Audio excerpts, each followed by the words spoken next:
आज हम लोग बात करेंगे सिटीजनशिप।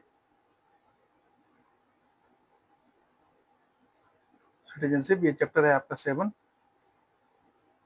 चैप्टर 7, और ये होगा पार्ट आपका 3। ठीक है, ये आपका पार्ट 3 होगा। हमने क्या बात करा था, हमने आर्टिकल 5 की बात करा था और आर्टिकल 6 की बात करा। आर्टिकल 5 क्या कहता है? आर्टिकल 5 ये कहता है कि क्या हो सकता है, ये 3 कंडीशन को अगर मान लिया जाए तो पर्सन क्या हो सकता है, डोमिसाइल हो सकता है इंडिया का। पहला कंडीशन क्या था, या तो वो खुद बोर्न हुआ हो इंडिया में, या उनके पेरेंट्स बोर्न हुआ हो इंडिया में, या तो वो 5 साल से, जब से हमारा कॉन्स्टिट्यूशन कमिटमेंट हुआ 26 जनवरी 1950 में, जब भी हमारा कॉन्स्टिट्यूशन कमिटमेंट हुआ, उससे पहले से 5 साल से वो क्या कर रहे हैं, इंडिया में रिसाइड कर रहे हैं। ये हो गया आपका आर्टिकल 5। आर्टिकल 6 क्या कहता है? आर्टिकल 6 कहता है कि अगर जो आदमी पाकिस्तान से इंडिया माइग्रेट हुआ है, वो किस तरीके से सिटीजन बन सकता है, उसके पास क्या क्या प्रोविजन है सिटीजन बनने के। ये हो गया आपके आर्टिकल 6 की बात। अब हम करते हैं आर्टिकल 7 की बात। आर्टिकल 7 क्या कहता है? आर्टिकल 7 कहता है a person who migrated to Pakistan from India after March 1947। Means कोई भी पर्सन इंडिया से पाकिस्तान माइग्रेट कर गया। कहने का मतलब है कि किसी पर्सन को ऐसा लगा कि हमारा लाइफ क्या हो सकता है, पाकिस्तान में बेटर हो सकता है। उन्होंने क्या किया, उन्होंने इंडिया से पाकिस्तान माइग्रेट कर गए। जब वो इंडिया से पाकिस्तान माइग्रेट कर गए, कब? आफ्टर मार्च 1947, 1 मार्च 1947 के बाद अगर वो माइग्रेट किए हैं, but later return to India for resettlement, could become an Indian citizen. और उसके बाद वो क्या हुआ, उसके बाद उनको लगा कि नहीं, हमारा भविष्य क्या हो सकता है, पाकिस्तान से ज्यादा बेटर इंडिया में हो सकता है। और वो क्या कर लिए, वहां से क्या हो गए, वहां से हमारे पास आ गए, इंडिया पाकिस्तान से क्या हो गए, इंडिया में आ गए रीसेटलमेंट के लिए। तो क्या होगा, वो इंडिया के सिटीजन बन सकते हैं। For this he or she had to be resident in India for 6 months preceding the date of his और her application of registration. Means वो इंडिया के सिटीजन हो सकते हैं। किस तरीके से हो सकते हैं इंडिया के सिटीजन? कि जब उसका रजिस्ट्रेशन हुआ है, रजिस्ट्रेशन से 6 महीने पहले से क्या होना चाहिए, उनको इंडिया में रेसिडेंट होना चाहिए। मीन्स इंडिया में वो रजिस्ट्रेशन से 6 महीने पहले से वो क्या कर सकते हैं, इंडिया में रहेंगे, तभी उनको क्या मिलेगा, इंडियन सिटीजनशिप मिलेगा। ये हो गया आपका आर्टिकल 7। आ रही है समझ? और अगर नहीं आ रही है, आप प्लीज कमेंट करके बताइए कि क्यों, क्या नहीं आ रही है, फिर हम उसके ऊपर दोबारा लेक्चर बनाएंगे। ठीक है, उसके बाद आ गई बात आपका आर्टिकल 8 की। आर्टिकल 8 क्या कहता है?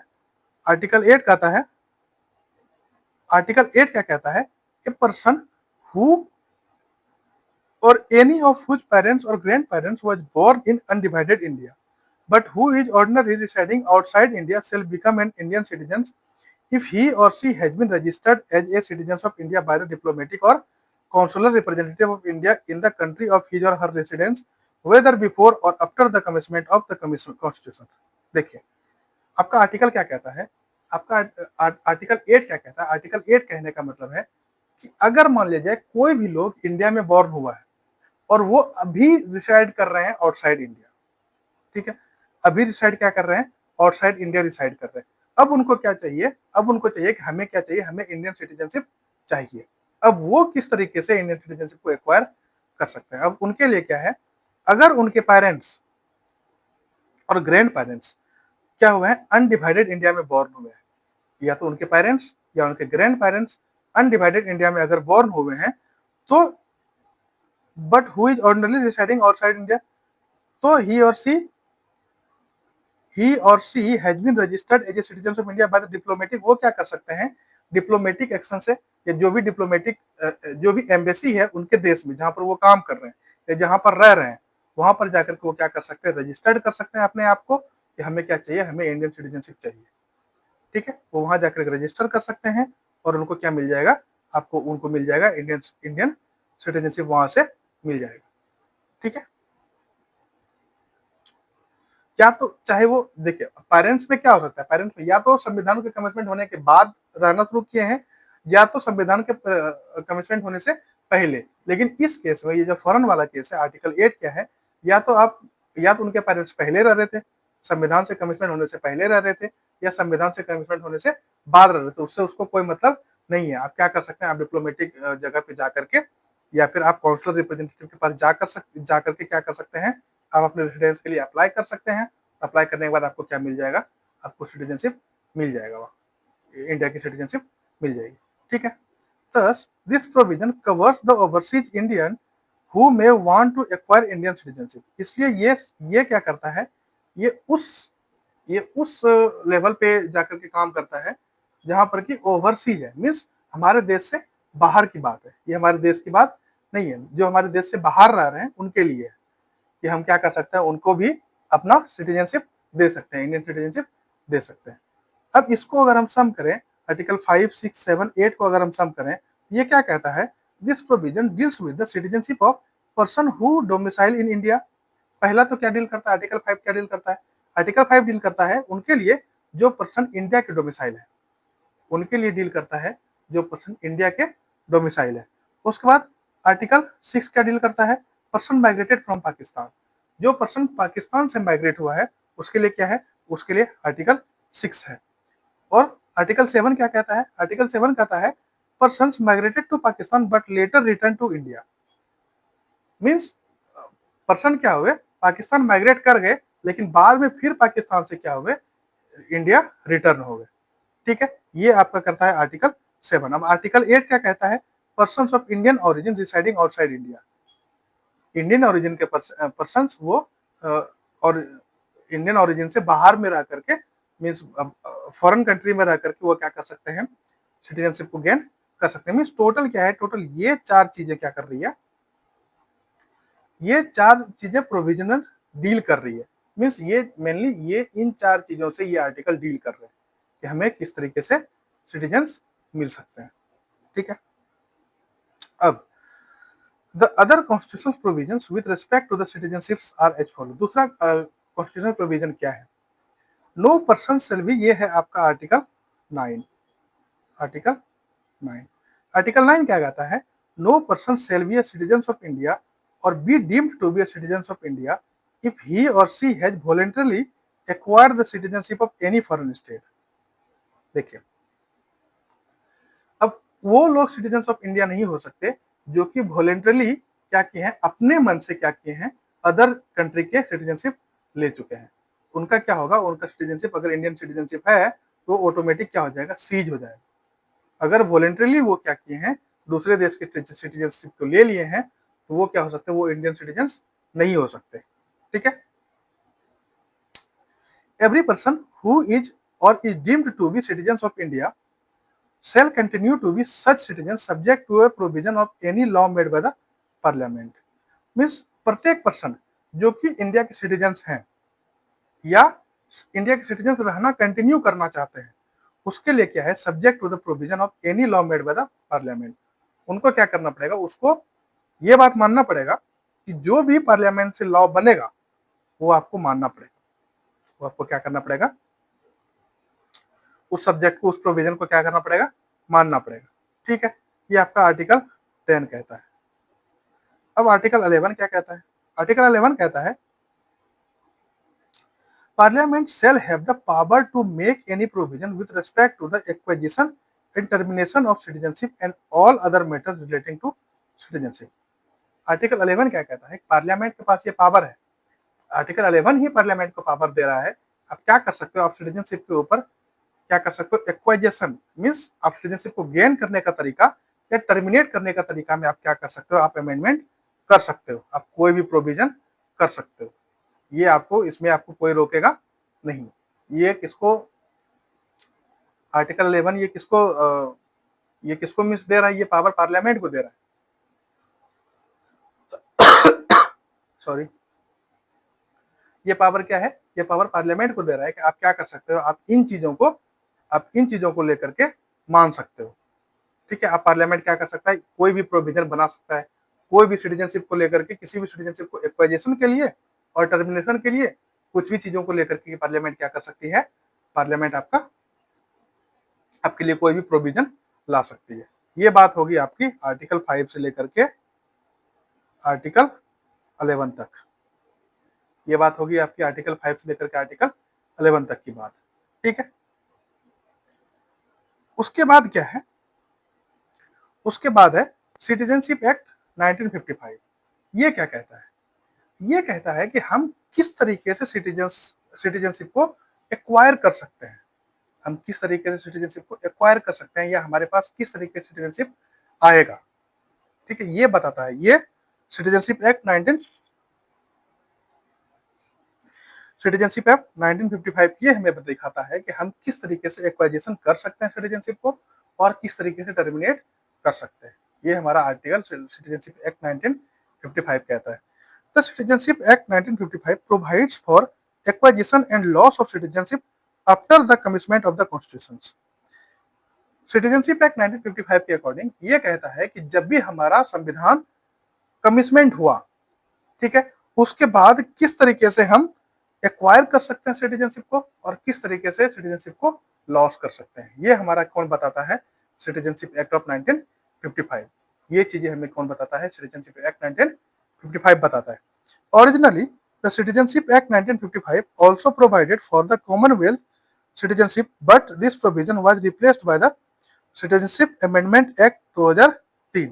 पहले क्या था हमारे पास? पहले था सिटीजनशिप एक्ट 1955, लेकिन 2003 में इनको क्या कर दिया गया? इनको चेंज कर दिया गया CAA, सिटीजनशिप अमेंडमेंट एक्ट 2003। ठीक है, इसको क्या कर दिया गया? इसको क्या कर दिया? सिटीजनशिप एक्ट 1955 को क्या कर दिया गया? उनको कन्वर्ट करके सिटीजनशिप अमेंडमेंट एक्ट 2003 कर दिया गया। अब हम क्या कर सकते हैं? सिटीजनशिप को एक्वायर कैसे कर सकते हैं? एक्वाइजेशन ऑफ सिटीजनशिप, हम किस तरीके से सिटीजनशिप को एक्वायर कर सकते हैं? पहला तरीका है, 5 तरीका है कि हम क्या कर सकते हैं? 5 तरीके से सिटीजनशिप को एक्वायर कर सकते हैं। क्या क्या 5 तरीका है? बाय बर्थ, पहला क्या है? बाय बर्थ के थ्रू हम सिटीजनशिप को एक्वायर कर सकते हैं। दूसरा, बाय डिसेंट के थ्रू सिटीजनशिप को एक्वायर कर सकते हैं। तीसरा, रजिस्ट्रेशन के थ्रू। चौथा, नेचुरलाइजेशन के थ्रू। और पांचवा, इनकॉर्पोरेशन ऑफ टेरिटरी। ये 5 तरीके से हम क्या कर सकते हैं? सिटीजनशिप को एक्वायर कर सकते हैं, इंडियन सिटीजनशिप को एक्वायर कर सकते हैं। अब पहला हम डिस्कस करते हैं बाय बर्थ। बाय बर्थ हम किस तरीके से सिटीजनशिप को एक्वायर कर सकते हैं? बाय बर्थ हम, a person born in India on और after January 26, 1950 but before July 1, 1987 is a citizen of India by birth. Means कहने का मतलब है एक पर्सन जो इंडिया में बोर्न हुआ है कब? आफ्टर जनवरी 26, 1950, 26 जनवरी 1950 के बाद और 1 जुलाई 1987 से पहले, इन इन गैप में जो भी जन्म हुआ है, जिनका भी जन्म हुआ है, वो क्या है? वो है आपका इंडियन सिटीजनशिप बाय बर्थ। वो कौन है? वो इंडियन सिटीजनशिप बाय बर्थ है। Irrespective of the nationality of his और हर पेरेंट्स, चाहे उसके पेरेंट्स का नेशनलिटी कहीं का भी हो, उनके पेरेंट्स का नेशनलिटी कहीं का भी हो, लेकिन वो क्या होगा? वो इंडियन सिटीजन होगा। ये है आपका बाय बर्थ। उसके बाद, a person born in India on और after July 1, 1987 but before December 3, 2004 is considered as citizen of India. पहली बात तो हमने क्या कर लिया कि 26 जनवरी 1950 के बाद और 1 जुलाई 1987 के पहले जो भी लोग जन्म हुए हैं, जिनका भी जन्म हुआ है इंडिया में, वो क्या है? वो by birth citizen of India है, चाहे उसके पेरेंट्स कहीं का भी हो। दूसरी बात क्या आती है कि जो भी बच्चा 1 जुलाई 1987 के बाद और 3 दिसंबर 2004 के पहले जन्म हुआ है, वो भी इंडियन सिटीजन होगा बाय बर्थ। लेकिन उसके साथ क्या है कि आपके उनके कोई एक पेरेंट्स क्या हो? Her parents is citizen of India at the time of his और हर बर्थ। मीन्स जिस टाइम में उनका बर्थ हो रहा है उस टाइम पे क्या हो? कोई भी पेरेंट्स, चाहे माता हो या पिता हो, क्या हो? सिटीजन ऑफ इंडिया हो। ये बात होगी दूसरी बात बाय बर्थ में। तीसरी बात क्या है? Further, those born in India on और after December 3, 2004 are considered citizens of India only if both of their parents are citizens of India or one of whose parents is a citizen of India and the other is not an illegal migrant at the time of their birth। देखिए तीसरी बात क्या होगी? पहली बात हमने कहा 26 जनवरी 1950 से लेकर के 1 जुलाई 1987 तक में इन बीच में जो भी जन्म हुआ है, जिनका भी जन्म हुआ है, वो सिटीजन ऑफ इंडिया है, चाहे उसके पेरेंट्स का नेशनलिटी कहीं का भी हो। अब 1 जुलाई 1987 के बाद, 1 जुलाई 1987 के बाद और 3 दिसंबर 2004 के पहले, इन बीच में जो भी जन्म हुए हैं, वो सिटीजनशिप ऑफ इंडिया होंगे, लेकिन उनके कोई भी एक पेरेंट्स क्या होना चाहिए? इंडिया के सिटीजन होना चाहिए, चाहे माता इंडिया की सिटीजनशिप हो या पिता इंडिया की सिटीजनशिप हो, वो क्या होना चाहिए, इंडियन सिटीजनशिप होना चाहिए। तीसरी बात हो गई 3 दिसंबर 2004 के बाद, 3 दिसंबर 2004 के बाद जो भी जन्म हुए हैं भारत में, तो उनको वो सिटीजन्स ऑफ इंडिया हैं, लेकिन उसके साथ क्या है, उनके दोनों पेरेंट्स क्या होना चाहिए, इंडिया के सिटीजन्स होना चाहिए, और या तो एक पेरेंट्स क्या हो, इंडिया के सिटीजन्स हो, और दूसरा parents not an illegal migrant eight the time of their birth, means उसके दूसरे पेरेंट्स जो हैं वो इलीगल, वो क्या हो, इलीगल माइग्रेंट नहीं हो। इलीगल माइग्रेंट का कहने का मतलब है कि कोई बिना वीजा के या पासपोर्ट के क्या हो, आप हमारे देश में आ गए हो, ठीक है, उसको सिटीजनशिप नहीं माना जाएगा, उसको सिटीजन्स नहीं माना जाएगा। वो क्या हो, वो लीगल माइग्रेंट हो, लीगल माइग्रेंट हो सकता है उस टाइम पे, उसके बर्थ के टाइम पे, तो उसको क्या मिल जाएगा, उस बच्चे को क्या मिल जाएगा, उस बच्चे को मिल जाएगा आपका सिटीजनशिप ऑफ इंडिया, ठीक है। The children of foreign diplomats posted in India and enemy aliens can not acquire Indian citizenship by birth. अब देखिए, अब हमारे देश में क्या है कि फॉरेन डिप्लोमेट्स भी हैं, और एनिमी एलियंस के भी जो भी डिप्लोमेट्स है वो भी हमारे देश में है। तो अब इस तरीके से क्या होगा, इस तरीके से जो भी फॉरेन डिप्लोमेट्स हैं उनके बच्चे भी हमारी सिटीजनशिप हो जाएंगे, या जो एनिमी एलियंस हैं उनके बच्चे भी हमारी सिटीजनशिप हो जाएंगे, क्योंकि यहाँ पे बर्थ हुआ है। पर ऐसा नहीं है, उनको सिटीजन ऑफ इंडिया नहीं माना जाएगा, उनको सिटीजन ऑफ इंडिया नहीं माना जाएगा, ठीक है। ये बात होगी, हम क्या कर सकते हैं, एक्वायर कर सकते हैं by birth, citizenship of India को हम किस तरीके से एक्वायर कर सकते हैं, बाय बर्थ। ये पहली बात हमने कर ली।